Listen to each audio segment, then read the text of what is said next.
제가 오늘 준비한 내용은 저희가 네이버 GFA를 굉장히 많이 광고비를 소진을 하고 있는 회사로서 저희 회사 안에서 경쟁사 레퍼런스를 어떻게 쪼개서 분석을 하는지 그런 과정들을 간략하게 말씀을 드릴 거고요. 사실 저희는 광고 세팅이나 운영도 중요하다고 생각은 하지만 컨텐츠가 제일 중요하다고 생각하는 회사다 보니까 좀 컨텐츠적인 관점에서 이야기를 굉장히 많이 드릴 것 같고요. 그럼 바로 진행해 보도록 하겠습니다. 경쟁사 레퍼런스를 분석하는 저희만의 5가지 단계 분석법인데, 경쟁사를 뭐 찾는 과정이나 이런 것들이 포함되어 있는 건 아니고요. 경쟁사를 찾거나 이런 과정들은 별도로 뭐 툴이 있긴 한데, 저희가 요즘에는 클로드 코드라든지 제미나이라든지 챗GPT라든지 이런 AI들을 통해서 지금 급성장하고 있는 경쟁사를 찾을 수 있는 방법도 있는데, 그 내용을 지금 오늘 다룰 건 아니지만 그 내용으로 경쟁사를 찾고 난 이후에 경쟁사들이 하고 있는 컨텐츠나 방향성 이런 것들을 우리가 어떻게 바라보고 분석해야 되는지에 대해서 조금 말씀을 드릴 거고요. 간략하게 뭐 제 소개 말씀을 좀 드리면, 지금은 저희가 AI로 여러 가지 컨텐츠를 생산해서 이커머스 브랜드도 저희가 직접 운영하고 있는 브랜드도 있고요. 그 브랜드가 월 매출, 최고 매출로는 한 4, 50억 정도 달성을 했었고, 네이버 GFA 및 퍼포먼스 광고비로는 지금 현재 한 3천 몇백억 정도 되는 것 같아요. 작년 기준으로 3천억이고요. 스마트 스토어로는 뭐 100개 정도 이상 제가 컨설팅에서 같이 함께 성장하신 분들이 있고요. 그리고 뭐 페이스북, 구글 매출액 같은 경우에도 광고비로 치면 한 500억 정도 써본 것 같습니다. 회사 차원에서. 제 개인으로는 사실 500억을 쓸 수 있을 수가 없잖아요. 근데 회사 차원으로 제가 쓴 광고비고요. 그래서 이런 다양한 레퍼런스를 가지고 있는 사람이고, 여러분들도 뭐 저를 아시는 분도 있지만 모르시는 분도 있기 때문에 간단히 저의 내용들을 한번 말씀드렸고, 저의 장점은 사실 브랜딩이나 이런 게 아니라 당장 물건을 사냐 마냐를 결정하게 하는 세일즈에 가까운 퍼포먼스 광고를 많이 해왔었고, 그런 관점에서 얘기를 하다 보니 브랜딩 관점에서 이야기가 조금 충돌되는 이야기나 혹은 상충되는 이야기들이 나올 수도 있습니다. 그럴 때마다 그냥 저 사람은 물건을 파는 것에 장점이 있구나라고 생각해 주시면은 조금 저한테 얻어가실 게 더 많으실 것 같습니다. 그럼 바로 진행해 보도록 하겠습니다.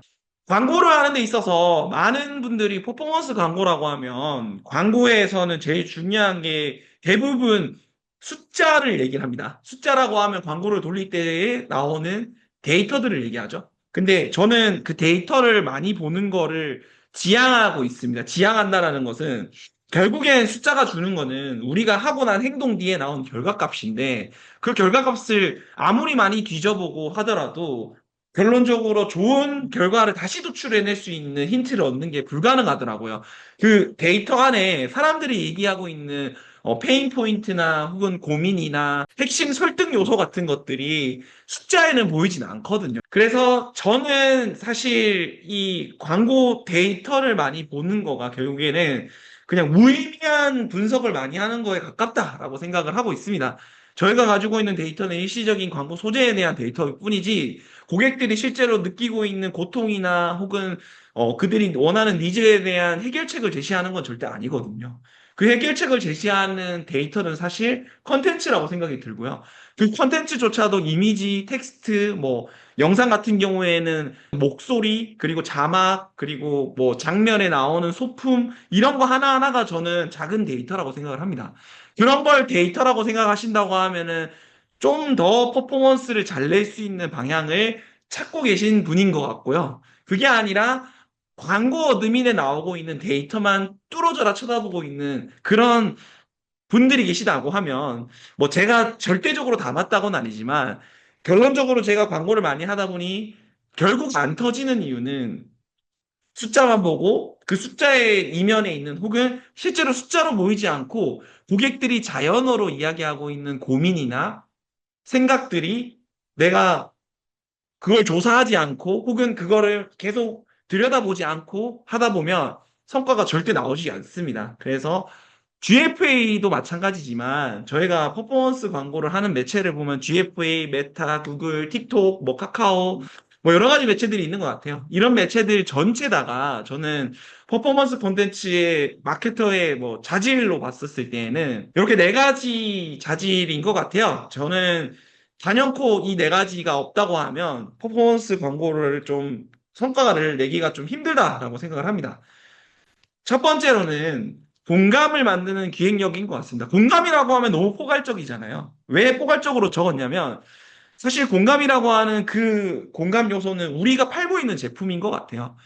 예를 들어서 우리가 팔고 있는 제품이 기미나 주름 관련된 화장품이라고 하면 기미라고 하겠습니다. 기미. 기미 화장품을 사는 이유는 뭘까요, 여러분? 당연히 기미가 없어지고 싶어 하는 그런 고통이 있는 기미 때문에 매번 피부에 고민이고 피부에 기미가 있어서 이걸 없애고 싶은데 피부과를 다녀도 없어지지 않고 이런 내용들일 거예요. 그 기미를 가지고 있는 사람이 결국에 어떤 부분을 건드려줘야 그 사람이 이 제품은 정말로 기미를 없애줄 것 같은 마음이 들게 만들어주는 그런 설득의 기획력이라고 저는 생각을 합니다. 그게 공감인 것 같고요. 그 공감을 만드는 기획력을 잘 만들려면 쉽게 할 수 있는 방법 중에 하나는 여러분들이 그 타겟에 대한 컨텐츠를 자주 보고 그들이 공감하고 보고 있는 컨텐츠들 있죠. 요즘에 유튜브 되게 많이 보시잖아요. 실제로 40대, 50대 기미가 많으신 중년 여성분들도 유튜브나 인스타나 이런 거 되게 많이 보시거든요. 그런 분들이 보고 있는 컨텐츠를 여러분들도 많이 보셔야 돼요. 왜냐? 여러분들도 사실 여러분들 친구들한테 DM 많이 보내시나요? DM 많이 보내시지 않나요? 이거 너다 이러면서 막 이렇게 보내잖아요. 그런 거 막 보낼 때 왜 보내세요? 내 친구 같으니까. 내 주변 사람 같으니까. 혹은 너랑 여기 한번 놀러 가고 싶어. 이런 게 사실 공감이잖아요.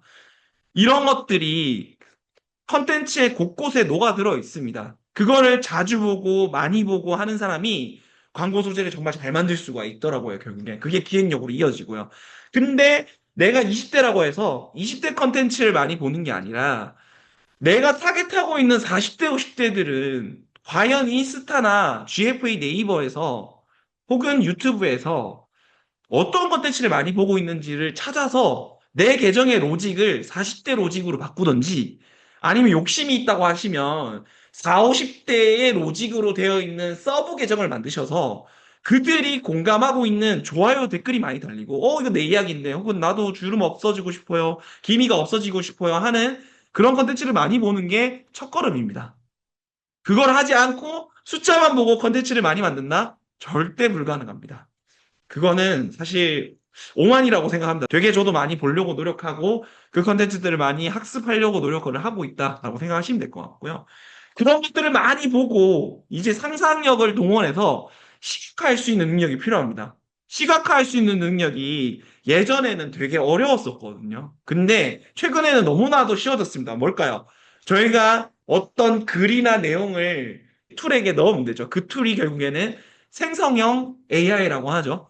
제미나이라든지 아니면 이번에 챗GPT 덕테이프라는 새로운 모델도 나왔고 그 다음에 뭐 다양한 미드저니부터 해서 클릭이라든지 여러 모델들의 공감이 되는 그 한 줄 카피나 내가 캡처해 놓은 레퍼런스 내용을 넣고 이들이 공감할 수 있는 내용을 시각화해줘라고 해서 그 시각화를 할 수 있는 능력을 AI랑 할 수 있는 시대가 되었습니다. 예전에는 이거를 머릿속으로 그리고 이거를 뭔가 스케치해가지고 프롬프트를 적고 그다음에 프롬프트에 있는 시퀀스라고 하는 씬 있죠, 씬. 영상을 뭐 기획한다고 하면 그 씬을 장면마다 뭔가 그려서 표현한다든지 캡처해가지고 이미지를 넣어가지고 그 기획 라인을 씬 1, 씬 2, 씬 3 이렇게 장면별로 구조하는 능력이 필요했었는데 지금은 그 구조하는 능력보다는 공감을 찾고 AI한테 적절하게 시키는 능력이 더 좋아진 것 같습니다. 그래서 이런 것들도 좀 필요한 것 같고요.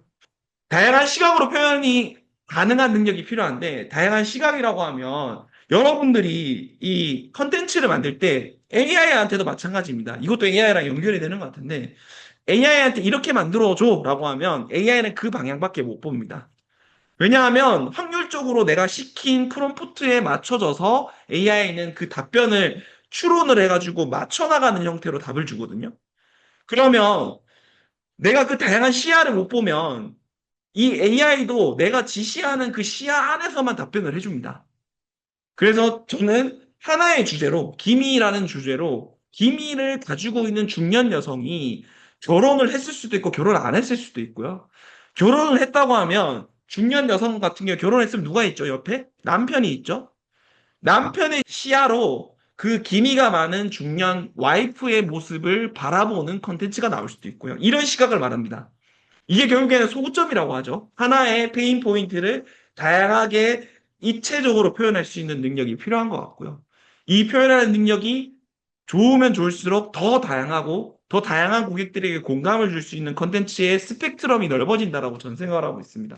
그리고 데이터 통찰하는 능력인데요. 제가 말씀드리는 이 데이터는 광고 데이터도 포함되어 있기도 한데 결국에는 이 데이터라고 하는 거는 내가 자주 보고 있는 이 고객들의 아주 작은 스몰 데이터인 것 같아요. 계속해서 반복적으로 언급은 되지만 사람들이 굳이 검색하지 않더라도 학습되어 있는 교육적인 통념이라든지 무의식이라는 게 있습니다. 그런 것들을 찾아내고 그 숫자에 뒤에 가려져 있는 실질적으로 요소가 되는 고객들이 설득이 될 수 있는 요소를 찾아내는 게 저는 결국에는 퍼포먼스 컨텐츠의 제작자의 중요한 자질 중에 하나라고 생각합니다. 여기서 네 가지 내용들을 쭉 말씀드렸는데 결국에 관통하는 거는 저는 한마디로 표현합니다. 저희 직원한테 그 물건을 팔려고 하는 사람의 관심사나 그 사람이 고민하거나 생각하는 것을 투영해서 너 자신이 그 사람이 되어본 적 있니? 라고 얘기를 합니다. 결국에는 그 공감과 시각화를 할 수 있는 능력은 이제 저희가 직접 하지 않아도 AI를 통해서 할 수 있죠. 그리고 다채로운 스펙트럼을 넓히는 방향성을 제시하는 그런 지휘자 역할을 하면 그 다음에 우리가 가지고 있는 여러 데이터들, 네이버 키워드 데이터도 있고요. 혹은 경쟁사가 어떤 광고를 많이 하고 있는지도 보일 거고 이런 것도 다 데이터잖아요.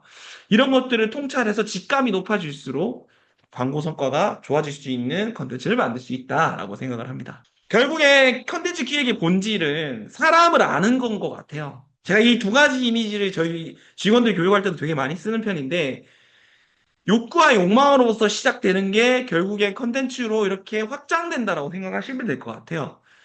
다양한 컨텐츠와 페르소나가 만들어지려면 그 대상이 되는 우리 제품의 판매를 할 수 있는 고객인 대상을 욕구와 욕망을 기반으로 만들어진 이 USP를 경쟁력으로 가지고 컨셉이나 타겟을 만들어 나갔을 때에 중심이 흔들리지 않고 방향성을 가지고 고객들에게 판매가 잘 될 수 있는 컨텐츠를 만들 수 있는데 그게 아니라 냅다 컨텐츠를 다양하게 만드시는 분들이 있어요. 예를 들어서 기미 제품인데 그 제품에 사용하고 나면 촉촉하다고 해서 기미도 없어지는데 너무 촉촉해요라고 하는 카피를 적었어요. 그러면 이게 결국에 경쟁력 있는 카피인가요? 전혀 경쟁력이 없죠. 기미를 없애주는 제품의 페인 포인트는 촉촉한 게 경쟁력이 아니라 기미를 어떻게 더 잘 없애주는지에 대한 핵심을 말해주는 게 경쟁력입니다.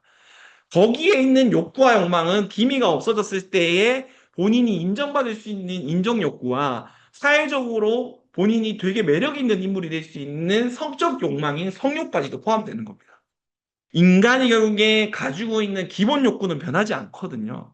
제품이 가지고 있는 욕구를 먼저 투영시키기보다는 제품이 가지고 있는 욕구에 우리 인간이 가지고 있는 기본 욕망을 잘 투영시키면 오히려 그 기본 욕망 때문에 사람들이 더 잘 반응하는 경우가 많습니다.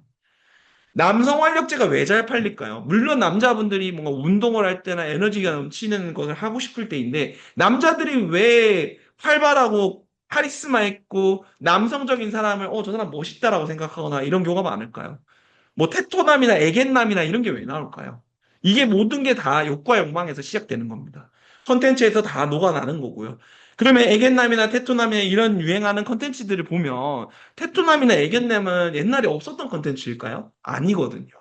반복되고 있습니다. 이 욕과 욕망 안에서 인간의 본질 속에서. 그래서 그런 걸 이해하시고 USP를 잡은 상태에서 고객의 환경이나 상황을 고려하시고 고객이 될 사람들의 욕구를 건드려주는 컨텐츠를 발행했었을 때에 그들이 마음을 움직일 수 있는 컨텐츠가 나올 수 있다라고 저는 생각을 하고 있습니다. 그래서 이런 욕과 욕망을 이해를 충분히 하시고 마케터든 디자이너든 이 욕과 욕망에 대한 단어나 서로 소통하는 것에 대한 것을 정리를 할 필요가 있습니다. 제가 항상 느끼는 건데 조직 안에서도 사람이 많아지거나 같은 일을 같이 하는 사람들이 많아지게 되면 같은 단어로 소통하는 것을 하지 않게 되면 소통의 리소스도 되게 많이 늘어나고 그 리소스가 늘어나는 만큼 결국에는 효율성이 떨어지기 시작하고 컨텐츠를 만들 수 있는 효율도 떨어집니다. 그래서 저는 마케터는 디자이너를 이해하라고 하고요. 디자이너는 마케터를 이해하라고 항상 얘기합니다. 그래서 저희 직원분들한테는 디자이너는 무조건 데이터를 봐야 돼. 마케터는 컨텐츠를 많이 답습하고 레퍼런스를 조사하고 실제로 피그마라든지 아니면은 되게 간단한 툴로도 컨텐츠를 만들어 보라고 얘기하고 있고 지금은 AI 툴로 마케터들이 컨텐츠를 직접 만들어 보고 그것도 세팅해 보고 운영해 보는 것까지도 해보라고 얘기하고 있습니다. 결국에는 두 가지의 지식을 다 가지고 있는 사람이 성과를 더 잘 나올 수 있는 그런 사람으로 가게 될 거고, 그 두 가지의 지식을 가지고 있는 사람이 더 좋은 방향성을 제시하고, AI가 그 방향성을 받았을 때에 더 큰 성과의 컨텐츠를 만들 수 있다라고 저는 확신을 하고 있습니다. 그래서 처음이 어렵다면, 사실 이게, 저는 그런 생각을 합니다. 뭐든지 결국에는 창의성이 발휘가 되려면 모방이 먼저 시작되어야 된다고 합니다. 물론 모방이라고 하는 게 레퍼런스를 완전히 똑같이 따라하라고 하는 건 절대 아닙니다. 똑같이 따라하는 건 그냥 카피일 뿐입니다. 똑같이 따라하는 게 아니라 그 요소들을 분석하고 그 분석된 요소들을 내 것으로 만들기 위한 학습과 행동을 반복적으로 많이 할수록 좋아집니다. 근데 그 분석할 때에 광고 컨텐츠인 퍼포먼스 컨텐츠의 5가지 요소들을 이렇게 뿌려놓은 장면이고요. 문제를 제시하고 문제를 해결하는 멘트를 주면서 그것에 대한 근거 제시를 하면은 사람들이 저거 뭐지? 라고 하는 것을 근거 제시까지 하면 결국에 사람들이 내 이야기인 것 같은데 이 문제를 좀 해결하고 싶은데 라는 고민을 하게 될 거고요. 이런 카피에 고객들이 후킹될 수 있는 본질을 관통하는 후킹 이미지를 같이 넣어줬었을 때의 시선을 이끌고 그 뒤에 프로모션으로 고객들을 설득하는 요소라고 생각하시면 됩니다. 어렵게 설명드린 것 같은데 후킹 이미지는 결국에 사람들이 길가에 가다 보면 예를 들어서 남자 5명이 길을 걸어가고 있다고 할게요. 거기 옆에 엄청 예쁜 연예인 중에 장원영 씨라고 할게요. 장원영 씨가 옆을 지나갑니다. 그럼 어떻게 될까요? 그 남자 5명이. 모두가 다 쳐다보겠죠. 그게 결국에 본질과 욕망을 관통하는 후킹 이미지인 겁니다. 우리 제품에 이런 요소가 들어갈 수 있는 게 우리 제품의 USP나 페인 포인트와 연결되는 이미지면 더욱더 좋고요. 그게 아니라고 하더라도 우리 제품의 USP나 페인 포인트가 잘 녹아있는 행동이나 장면 속에 후킹하는 이미지를 같이 넣었을 때 성과가 굉장히 잘 나옵니다. 그리고 문제 제시를 하고 문제 제시는 당신 이런 문제 있지 않나요? 문제 해결은 그럼 내가 이거를 얼마 만에 해결해 드릴게요. 근데 그 해결하는 문제 해결이 터무니없는 거 아닌가요? 라고 고객이 물어볼 거 아니에요. 그러면 근거 제시로 우리는 이러한 근거로 인해서 이런 임상도 했고요. 이런 실험도 했습니다. 지금 쓰시면은 굉장히 할인된 가격에 2 플러스 1으로 드릴게요. 라고 하는 게 지금 여기 5개가 다 뿌려져 있는 요소들이 들어가 있는 컨텐츠인 겁니다. 항상 레퍼런스를 볼 때에는 이렇게 5가지 관점으로 나눠서 세분화해서 분석하려고 하는 연습을 하시고요. 이게 저는 MEC라고 해서 중복 없이 겹침 없이라고 하는 요소입니다. 여러분들 MEC라고 하는 거를 되게 많이 공부해 놓으시면 AI를 쓸 때도 되게 많이 도움되고요. 나중에 여러분들이 혹시나 모르잖아요. 여기 계신 분이 대표님도 있을 수 있지만 마케터 분들이나 혹은 나중에 사업을 하실 분도 들어와 계실 것 같은데 사업을 할 때 MEC가 굉장히 중요합니다. MEC는 중복 없이 겹침 없이 정리하는 방식을 얘기하는 거고요. 이거를 구글에 한번 검색해 보시고 한번 공부해 보셔도 좋을 것 같습니다. 그게 제가 이 레퍼런스 분석하기에 프레임이 되는 가장 중심이 되는 개념이라고 생각하시면 될 것 같고요. 그래서 저는 레퍼런스를 참고해서 광고를 제작할 때 단순히 카피가 아니라 참고할 부분들을 나눠서 좀 보셨으면 좋겠고요. 이거는 제가 예시로 놔둔 겁니다. 여러분들은 이렇게 꼭 안 하셔도 상관없어요. 다만 제가 아까 말씀드린 것처럼 중복이 없어야 되고 겹침이 없어야 돼요. 고객이 하고 볼 수 있게 하는 메인 카피, 그리고 그걸 설득하는 하피 한 줄. 이게 아까 뭐죠? 문제 제기, 문제 해결이죠. 집중한 고객이 얻을 수 있는 이익은 사실 프로모션이기도 하면서 근거이기도 합니다. 그리고 4번에 직접적인 프로모션을 고객들의 행동을 유도를 할 수도 있고요. 그리고 편하다라고 하는 USP의 본질을 고객들이 후킹된 이미지를 넣었는데, 이거는 저희가 광고주로 있는 패션 구두 제품인데, 패션 구두의 고객들이 무의식 중에 통굽과 뒷굽을 얘기를 많이 해요. 실제로 이미지에서 통굽과 뒷굽을 보여주면 CTR이 굉장히 높게 나오기도 합니다. 그래서 이런 부분들을 나눠서 많이 보는 구조를 생각해 보시면 좋을 것 같고요. 레퍼런스를 뜯어보고 적용하면 우리도 어떻게 정하면 좋을지, 이런 것들을 지금은 앞의 내용은 제가 설명드린 거고, 이렇게 문제에 집중하게 하는 카피, 문제 제시에 대한 해결에 대한 숫자적 메시지, 해결이 된 고객의 모습, 프로모션 내용으로 고객에 대한 유도, 그리고 5번에 보시면은 이런 문제가 가진 사람들이 무의식적으로 머리숱 많은 사람들은 이런 느낌이네, 이런 이미지네 라고 생각할 수 있게 하는 요소들을 잘 배치해놨다라고 생각하시면 될 것 같습니다. 그래서 저는 이 무의식, 인식, 설득이라고 하는 걸 되게 많이 이야기를 하는데요. 제가 만든 건 아닙니다. 저도 많이 공부해서 여기저기서 가져와서 제 것으로 레퍼런스화해서 조립을 한 거죠. 제가 뭐 엄청 똑똑한 사람이 아니다 보니까 이런 식으로 다양한 요소들을 가져와서 조합을 해서 많이 쓰는 편이고요. 무의식이라고 하면 인간의 심리 중 가장 원초적인 욕구. 아까 말씀드렸던 뭐 식욕, 성욕, 뭐 안전욕, 그 다음에 더 상위로 가면은 뭐 인정욕, 건강에 대한 욕구, 그 다음에 저희가 자아실현에 대한 욕구, 이렇게 매습도의 욕구로 나눠지잖아요. 여기에 연관되는 후킹되는 이미지를 만들면 굉장히 좋습니다. 예시로는 성욕 같은 경우에는 뭔가 활력이 넘치고 잘생긴 남성을 보여줬었을 때, 몸이 좋은 남자를 보여줬을 때 느끼는 감정, 이런 것들이고요. 그리고 몸매가 좋은 여성을 남자가 바라봤었을 때, 혹은 얼굴이 예쁜 여성을 남자가 호킹이 될 수 있다, 이런 것들이 다 원초적인 것 같습니다. 그 위에 상위 레벨에는 학습이 된 다음에 일어나는 무의식들인데, 예를 들어 벤츠나 포르쉐 같은 걸 보면 성공한 자동차다, 이게 사실 학습이 된 거죠. 벤츠나 포르쉐를 우리가 태어날 때부터 알고 있지는 않잖아요. 어른이 돼서 알게 되잖아요. 그런 것처럼 인식에 가까운 무의식이다. 그리고 인식이라는 게 있습니다. 우리 브랜드를 인식한 사람들의 소비자 경험을 바탕으로 문제를 제시하고 USP를 전달하고 문제가 해결이 된 모습들을 정리해서 전달하는 겁니다. 무의식은 약간 후킹에 가깝고요. 인식은 이 후킹을 가지고 결국에 너의 문제는 이거니까 내가 해결해 줄게. 이걸 통해서 너가 어떻게 변할 수 있어?를 한마디로 고객에게 강력하게 전달하는 역할을 하는 카피를 이야기합니다. 이렇게 전달한 카피가 그냥 사람들이 이해가 안 될 수 있잖아요. 근데 너희는 어떤 근거가 이렇게 그런 얘기하는 거야? 라고 하면 뒤에 설득이 붙습니다. 설득. 설득에는 사회적인 근거, 사회적 통념, 제품의 뭐 새로운 경쟁력, 숫자적 근거, 이런 것들인데 요게 기본 바탕이 되고요. 최초, 최고, 유일은 실제로 키워드처럼 최고, 우리가 이 업계에서 최고야. 아니면은 최초 같은 경우에는 우리 업계가 여기 아무것도 안 했는데 우리는 이 부분에서 최초야. 유일은 아무도 하지 못했어. 이거를 우리가 컨셉화하거나 포지셔닝화하거나 혹은 제품을 제조하는 단계에서 만들 수도 있겠죠. 그렇게 해서 그런 걸 통해서 특화된 포지셔닝을 만들 수도 있습니다.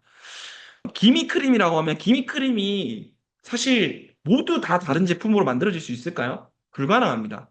화장품은 기본적으로 성분이 정해져 있고요. 뭐 건기식도 마찬가지죠.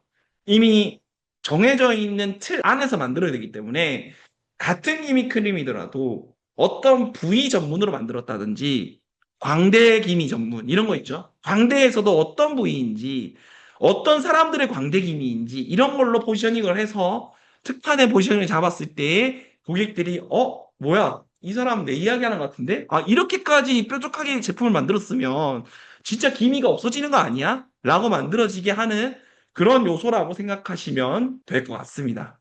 그래서 무의식, 인식, 설득 이 세 가지는 한 세트고요. 무의식을 작동시키는 키워드와 인식에서 설명하는 것과 그 설명되고 고객에게 전달된 USP를 마지막으로 설득하는 이 6가지 요소들을 같이 버무려서 컨텐츠를 만드시면 가장 강력한 컨텐츠를 만들 수가 있습니다. 이제 여러분들이 스스로 해봐야 될 거는 우리 제품의 USP를 명확하게 해야 된다. USP가 결국에는 여러 개가 나올 수 없는데 대부분 USP를 정리해 보세요라고 하면 어떤 오류를 범하냐면 아까 말씀드린 대로 기미 화장품인데 기미 화장품을 바르면 보습도 잘 될 수도 있고 촉촉할 수도 있고 그렇잖아요. 그런 제품의 그냥 특징 중에 하나를 또 USP라고 여러 개를 잡아 놓으신 분들이 있다고요. 결국엔 기미 화장품이면 딱 하나밖에 없습니다. 기미를 어떻게 잘 없애주냐? 이게 USP입니다. 주름 화장품은 주름을 어떻게 없애주냐? 이거죠. 근데 여러 개가 나온다라고 하는 거는 정말 그만큼 어떤 제품일까요? 특징도 없고 되게 두리뭉실한 제품일 가능성이 높다. 올라운더 같은 제품인 거죠, 사실. 그런 제품이 잘 팔리는 경우도 있는데 그렇게 올라운더 같은 제품들의 경우에는 조금 더 다른 특징이 있거나 다른 컨셉이 있는 경우가 있습니다. 그런 컨셉들은 대부분 어떤 것에서 도출이 되냐면요. 고객들이 시장에서 계속 이게 하나로 나왔으면 좋겠어요라고 하는 반응이 계속 올라오거나 그런 제품들이 점점 키워드 양이 증가하는 경우에는 올인원으로 만들어서 좀 특화된 느낌의 제품으로 나왔을 때는 잘 되는 경우도 있습니다. 최근에 영양제 같은 경우에도 그런 경우가 있죠. 하나로 끝내세요. 이런 거 있죠. 예전에는 뭐 여러 개를 나눠서 드셔야 됩니다. 라고 했는데 요즘은 또 시장에서는 그걸 하나로 드시는 게 더 편합니다. 라고 하는 약간 그런 특화된 포지셔닝을 나눠서 제품을 출시를 하기도 합니다. 그리고 둘째로는 아까 말씀드린 5가지 분석, 쪼개서 분석하는 거. 근데 이게 5개가 될 수도 있고, 제가 아까 말씀드린 MEC하게 분석하려면 5단계가 아니라 더 세분화한다고 하면은 10단계, 15단계로 늘릴 수 있겠죠. 그렇게 해서 소재를 분석해봐라. 그리고 세 번째로는 최종적으로 우리 소재의 5가지 요소, 이 쪼갠 요소죠. 10가지 요소가 될 수도 있고, 적용해서 실제로 잘 나오는 요소들을 여러분들이 좀 잘 배분해가지고 써보시면 좋을 것 같습니다.